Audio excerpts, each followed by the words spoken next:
Welcome back, dear students. This video is for class 10th, subject science, chapter number 10, and this is our lecture number 5. So dear students, in our previous lecture we have started studying refraction. What is refraction? What is the cause of refraction? That has been done in first lecture. Now the topics that are to be covered in today's lecture are refractive index, relative refractive index, and refraction through a glass slab. So these are the topics that we are going to cover today. So let us begin with the refractive index. So let us begin with the first topic, that is refractive index. Students, yesterday while studying the laws of refraction, we have seen that sine of angle of incidence upon sine of angle of refraction is a constant value according to Snell's law. And this constant value was the refractive index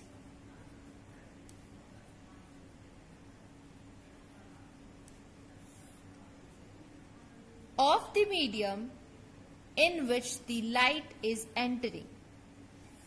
We also studied that this constant or refractive index of that medium, let's say we have two mediums, medium 1 and medium 2. And light is entering into medium 2 from medium 1.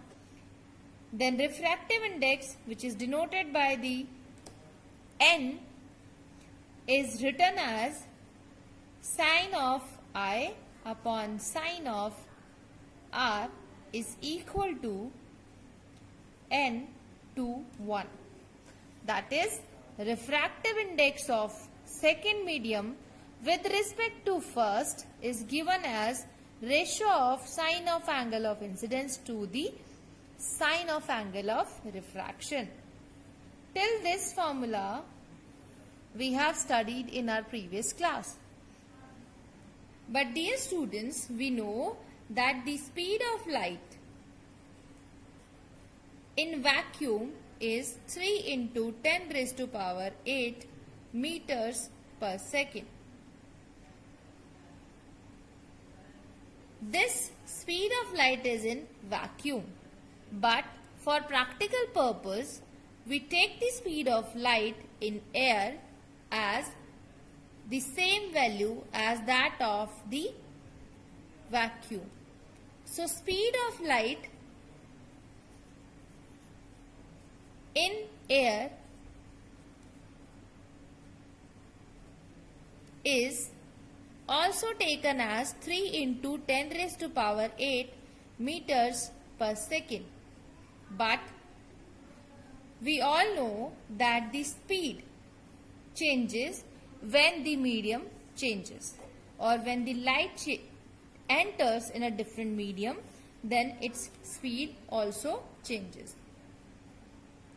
But all other mediums are denser as compared to air.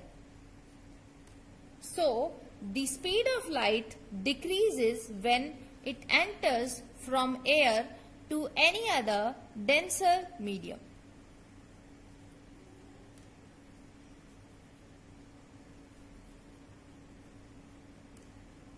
Now let us understand that how this speed of light is related to the refractive index of the material.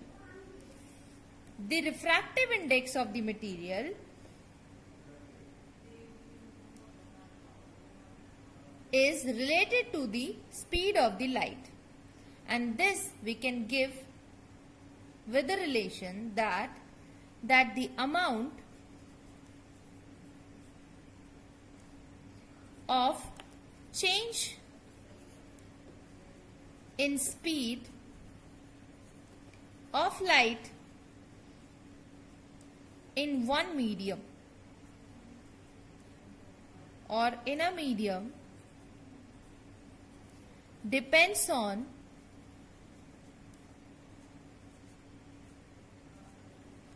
a property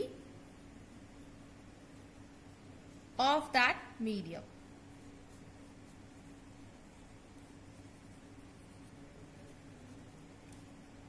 And this property is the refractive index of that medium. So this property on which the speed of light depends is the refractive index of the medium. So we can define refractive index as refractive index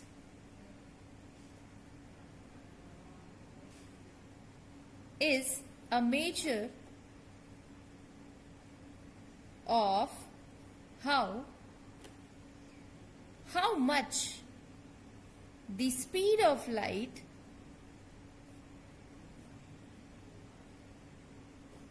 changes when it enters that medium from air. So basically, refractive index is a measure of the change in speed of light when the light is entering from the air to that medium. So we can write refractive index, or N is equal to the speed of light in vacuum or air upon the speed of light in medium. Let's say it is entering from vacuum to water, then the refractive index can be written as the speed of light in vacuum upon the speed of light in medium. Let's say the speed of light in that medium is V, then N will be speed of light in vacuum is C, and the velocity, or you can say the speed of light in medium is V. So N is equal to C by V. As you can see that C is the highest speed the light can obtain. That means C is greater than V. Therefore, N will always be equal to greater than 1. That means the refractive index of that medium will be greater than 1. You can also see that this is a pure number. It has no units. Now let us study the relative refractive index. That is our next topic. So dear students, let us consider a material medium 2. So we have an interface. Here we have medium 1 and here we have medium 2. Let's say this is air and the light travels here with the speed of v1 velocity. Let's say it travel in medium 2 with velocity v2. So here the refractive index of medium 2 with respect to 1 can be written as n to 1 is equal to, because we have n as c by v. So c is the velocity of light in first medium, then v is the velocity of light in second medium in which it is entering. Now the light is entering into second medium, so we can write it as speed of light in medium 1 upon speed of light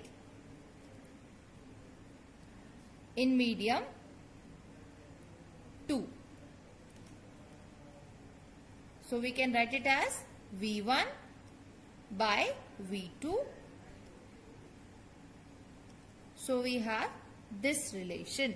Now let us multiply these values by velocity and divide also, so that the equation will be same. Now by rearranging these two things, we can write it as V1 by C and C by V2.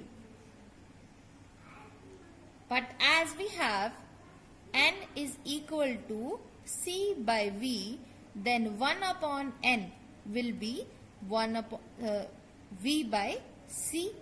So if medium is first, then velocity will be the velocity of first medium.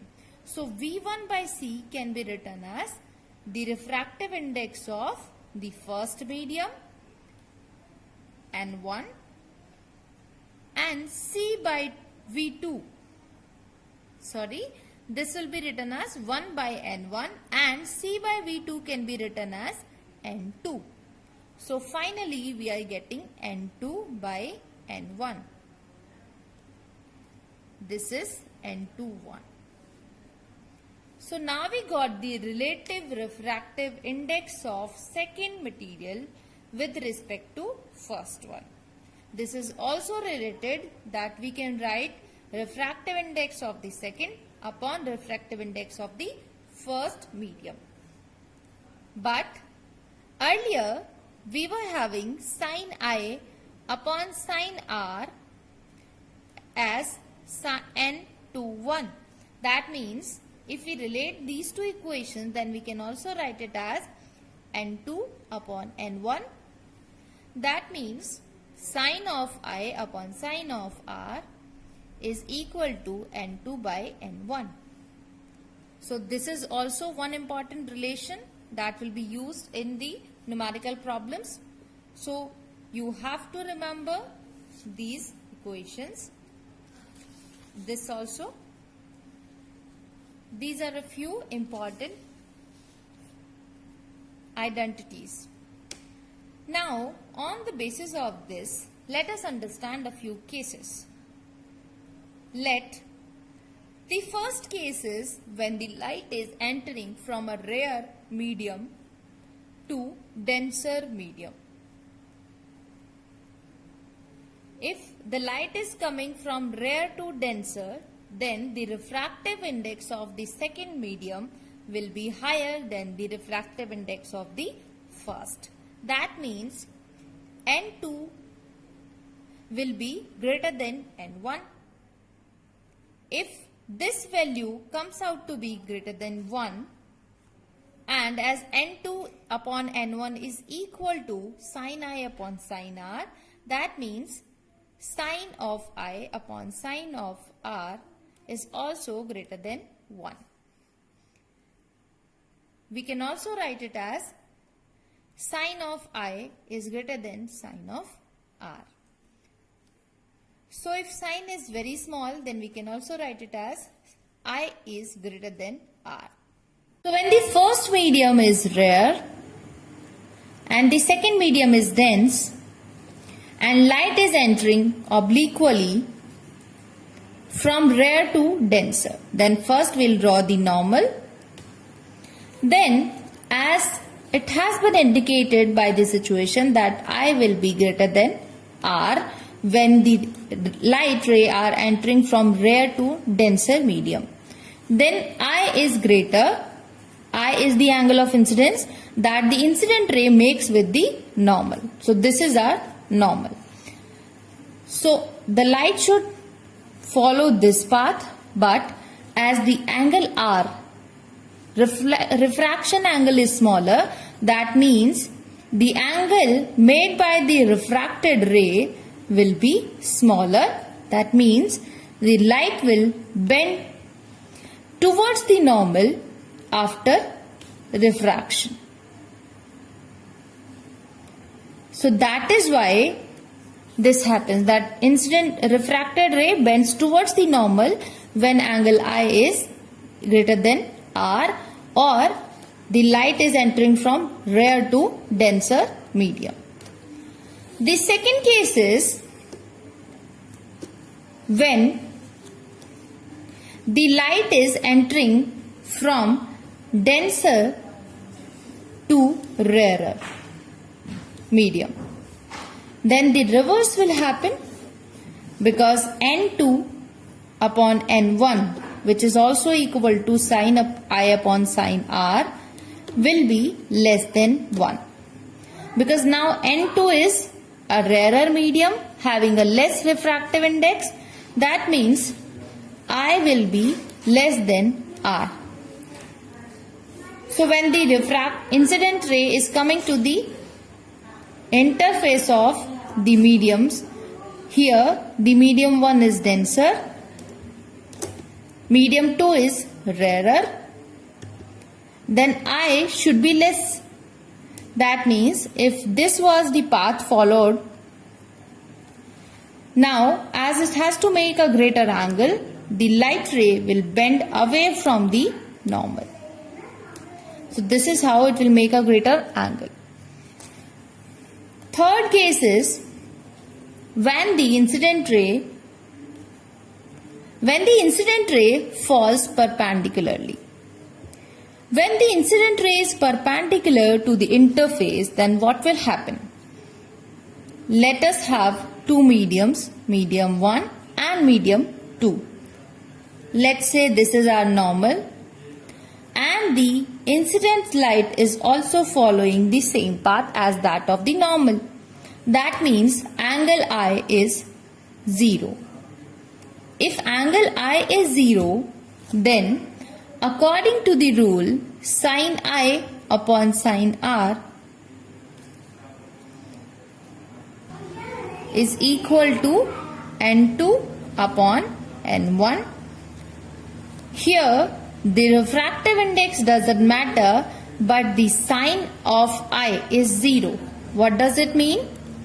It means that when sin of I is 0, that means the angle must be 0. So R will also be 0, because 0 upon something is 0.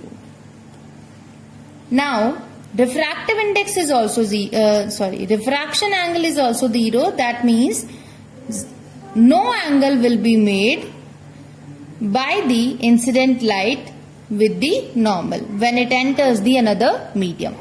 So it will not get bent, it will move straight to the medium. Fourth case is when the refractive index of two mediums are same. That means N2 is equal to N1. That means sin of I upon sin of R is equal to N2 upon N1. But when N1 and N2 are same, this value comes out to be 1. That means sin of I is equal to sin of R. Both are equal to 1. Or we can also say I is also equal to R. So angle of incidence will be equal to angle of refraction. Hence we can say that when the refractive index of the mediums are same, then the refraction phenomena does not occur. So no refraction will take place, and the light will go as it was coming. So the same path will be followed. Now as we are talking about the refractive index, now let me tell you that refractometer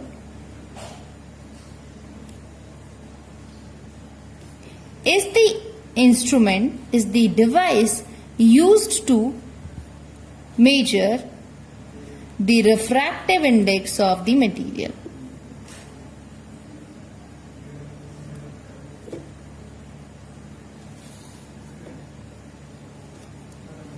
Of any medium. Now let me tell you some of the factors that affect the refractive index of the medium. Refractive index of a medium depends on the nature of the material of medium? Because for different materials we have different refractive index.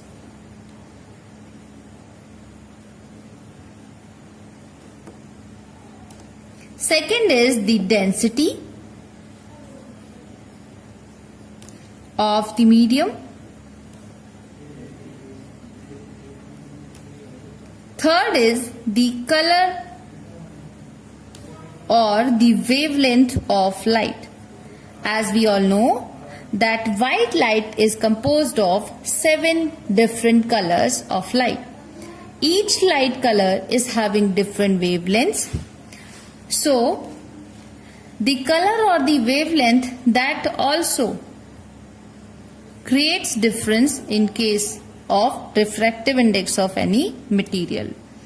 But always remember that when the light is entering from one medium to another medium, the wavelength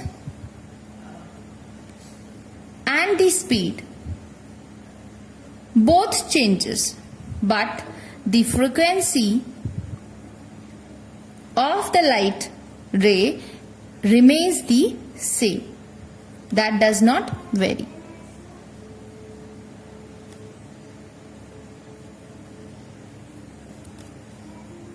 One more thing to understand here is that the refractive index of medium 2 with respect to medium 1 is the reciprocal of refractive index of medium 1 with respect to medium 2.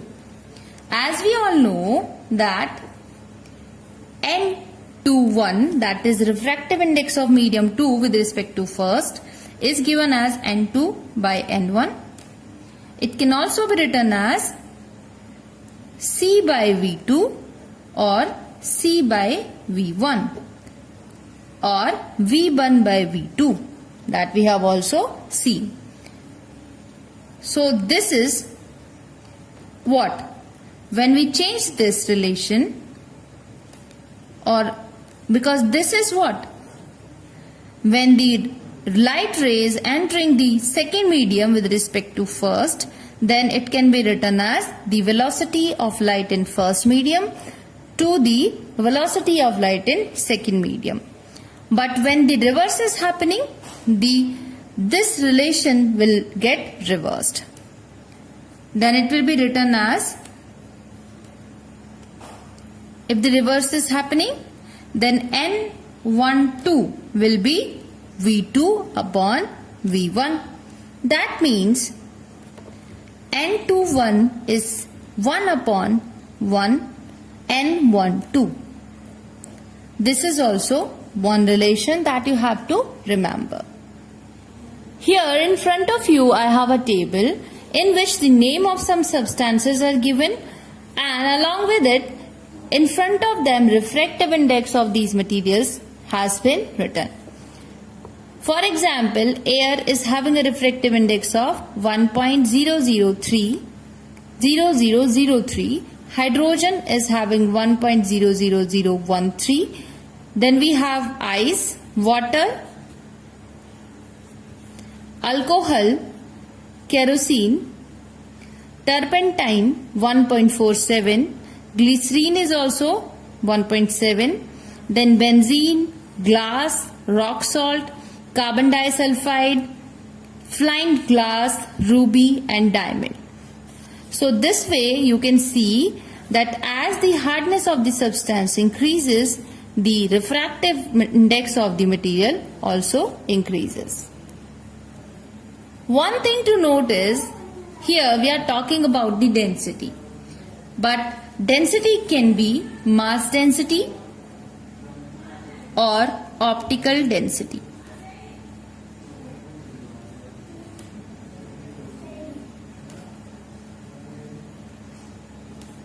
Here, optical density is different and mass density is different. Because mass density can be defined as the mass per unit volume of the substance, whereas the optical density is directly proportional to the refractive index of the medium. For example, the refractive index of kerosene is 1.44 and that of water is 1.33. So we can see here that the optical density of kerosene is more than the optical density of water, but the mass density of oil or kerosene is less than the mass density of water. So here there is a difference between the optical density and mass density. So don't get confused. Here wherever we have talked about the optical density of the medium. Now let us study the refraction through a glass slab. When a light ray falls obliquely on a glass slab, because glass slab is made up of glass and which will be having a refractive index of its own. So here let's say we have this glass slab. So when the light will fall on the glass slab obliquely, that means this way, this will be our incident ray. We will draw a normal at this point. So how the ray gets refracted when it passes through a glass slab, because glass slab is a transparent medium. So when the light rays are coming from air, so air will be our first medium and that will be rarer medium as compared to the glass. Glass will be the second medium which will be denser. So we all know that the refractive index of a denser medium is higher than that of a rarer medium. If refractive index of second medium is higher than the refractive index of first medium, then we all know, just now we have done the case that I will be greater than R. So if the light ray was supposed to follow this path,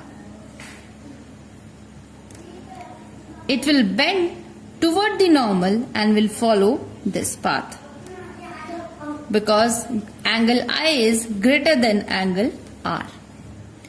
Now, as it has entered the second medium and throughout the glass material is same, so now it will travel with the same speed. So it will come till this end of the glass slab without any deviation from its path. Now again it strikes with an interface. We'll draw a normal here.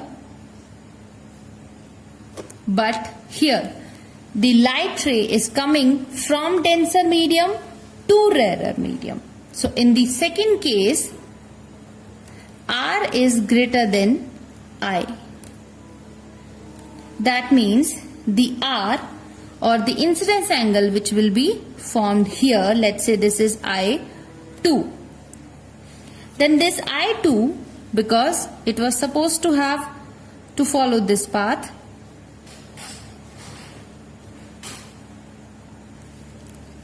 let us draw it with the help of the scale. So although it was supposed to follow this path, but as now R or the angle of refraction which will take place now should be higher than angle I or angle of incidence at this point. So the light ray will bend away from the normal. So this will come this way outside the glass slab.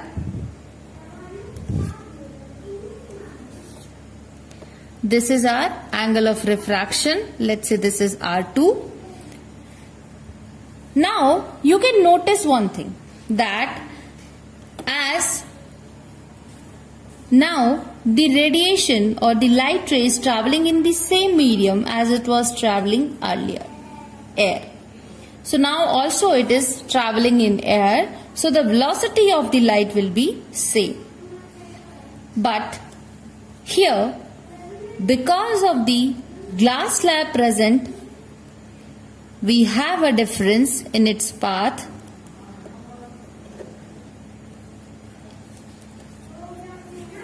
If there were no glass slab present in between, it should have followed this path. But because of it, refraction occurred and the light ray took this path. But still this light is as parallel to the first path that it should have followed without the second medium. This gap that has come between the original path and the refracted path of the light ray is called as lateral shift or lateral displacement.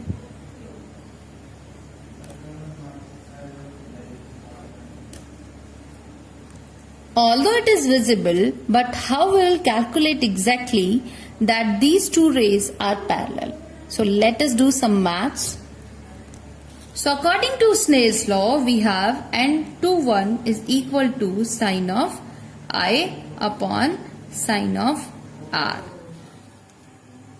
This is our equation 1. Now, when the light ray enters the glass surface, it suffers from refraction, and when it emerges out from the air, then it becomes parallel. But how to get it that it is parallel?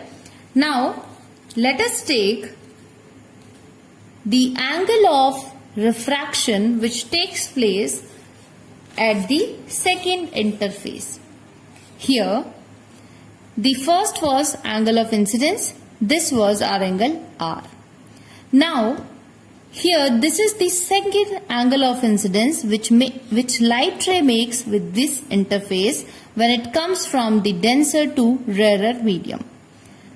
Now, this is the angle that the light ray makes with the normal when emerging out from the medium. So, let us take this angle as angle of emergence. Now, if we are able to prove that angle I is equal to angle E, then we can say that this line and this line are parallel with each other. So we have to apply the Snell's law at both the interfaces. Here we will have sine of I upon sine of R is equal to N21 or N12.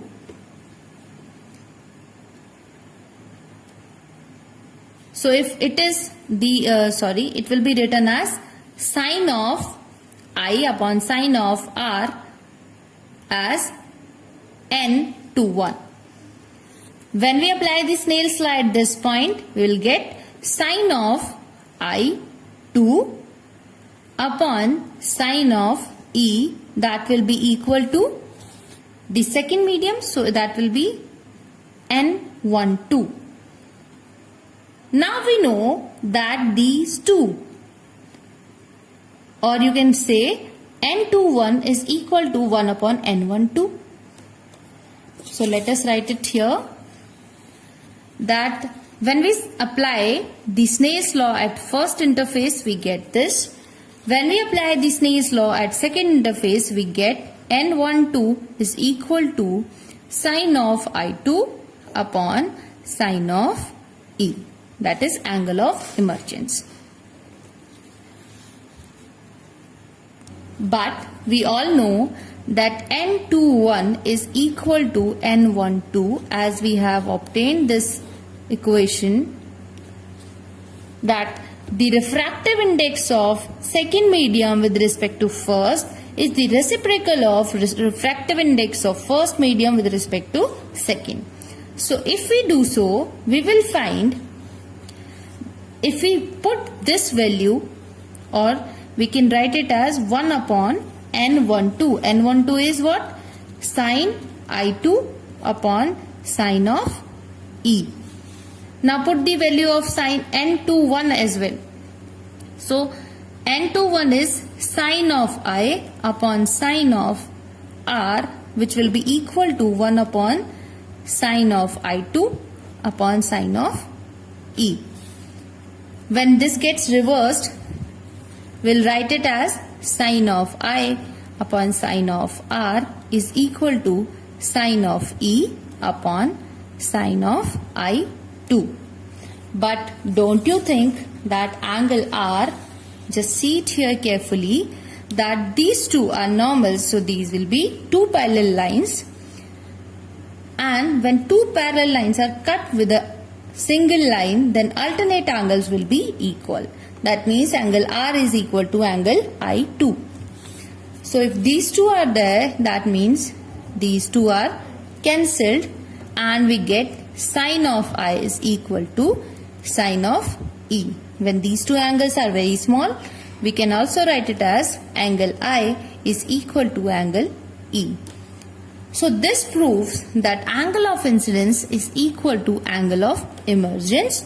So the light ray emerging out from the glass slab is parallel to the light ray entering the glass slab with a lateral shift.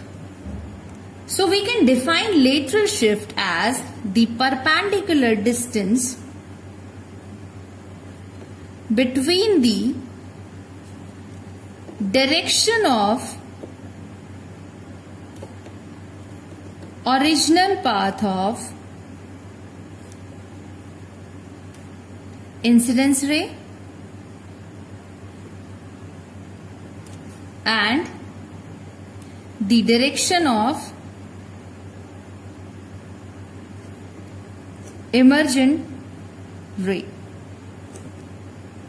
that comes out of the glass slab. So this is our lateral shift. Now this lateral shift depends on a few factors. Now which are the factors? The first is this lateral shift is denoted by a word L. There can be different notations in the various books. It can also be written as D. So let's say, so D is directly proportional to the thickness of the glass slab. It is also directly proportional to the angle of incidence. It is also directly proportional to the refractive index of the glass. Higher the refractive index, more will be the displacement, lateral displacement. Lateral displacement is inversely proportional to the wavelength of the incident light. That means when the thickness will increase, the displacement will also increase. When the angle of incidence is large, displacement will also be large. When refractive index of a medium is high, displacement will be large.